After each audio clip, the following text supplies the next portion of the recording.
राजा कृष्णदेव राय के महल में एक विशाल बगीचा था। वहां विभिन्न प्रकार के सुंदर सुंदर फूल लगे थे। एक बार एक विदेशी ने उन्हें एक पौधा उपहार में दिया जिस पर गुलाब उगते थे। बगीचे के सभी पौधों में राजा को वह पौधा अत्यंत प्रिय था। एक दिन राजा ने देखा कि पौधे पर गुलाब की संख्या कम हो रही है। उन्हें लगा कि हो न हो अवश्य ही कोई गुलाबों की चोरी कर रहा है।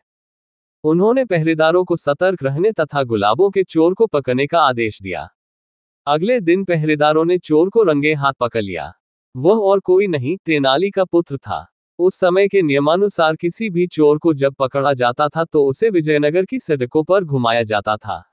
अन्य लोगों की तरह तेनालीराम ने भी सुना कि उसके पुत्र को गुलाब चुराते हुए पकड़ा गया है।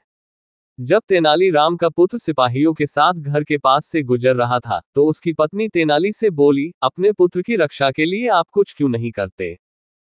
इस पर तेनालीराम अपने पुत्र को सुनाते हुए जोर से बोला, मैं क्या कर सकता हूं?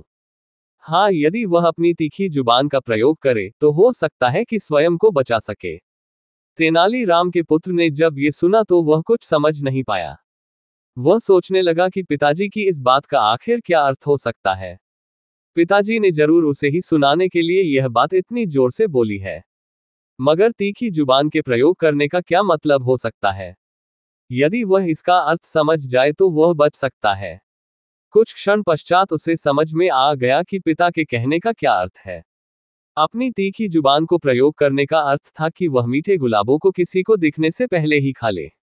अब क्या था? वह धीरे धीरे गुलाब के फूलों को खाने लगा। इस प्रकार महल में पहुंचने से पहले ही वह सारे गुलाब खा गया और सिपाहियों ने उस पर कोई ध्यान भी नहीं दिया। दरबार में पहुंचकर सिपाहियों ने तेनालीराम के पुत्र को राजा के सामने प्रस्तुत किया और कहा, महाराज, इस लड़के को हमने गुलाब चुराते हुए रंगे हाथों पकड़ा। अरे, इतना छोटा बालक और चोर? राजा ने आश्चर्य से पूछा। इस पर तेनालीराम का पुत्र बोला, महाराज, मैं तो केवल बगीचे से जा रहा था परंतु आपको प्रसन्न करने के लिए इन्होंने मुझे पकड़ लिया। मुझे लगता है कि वास्तव में ये स्वयं ही गुलाब चुराते होंगे। मैंने कोई गुलाब नहीं चुराया। क्या आपको मेरे पास कोई गुलाब दिखाई दे रहा है? यदि मैं रंगे हाथों पकड़ा गया हूं तो मेरे हाथों में गुलाब होने चाहिए थे। गुलाबों को न पाकर पहरेदार अचंभित हो गए। राजा उन पर क्रोधित होकर बोले, तुम एक सीधे सादे बालक को चोर कैसे कह सकते हो?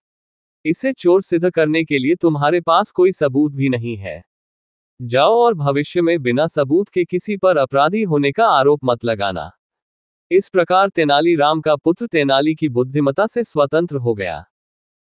तो दोस्तों, मैं उम्मीद करता हूँ आपको ये जानकारी पसंद आई होगी। अगर आपको कहानी पसंद आई तो मेरे चैनल को लाइक एंड सब्सक्राइब करें और अपना सपोर्ट दें। मेरे चैनल पर और भी इंटरेस्टिंग कहानियां और जानकारियां आपको मिलेंगी। तो सब्सक्राइब करें और कहानियां एंजॉय करें। जय श्री राम।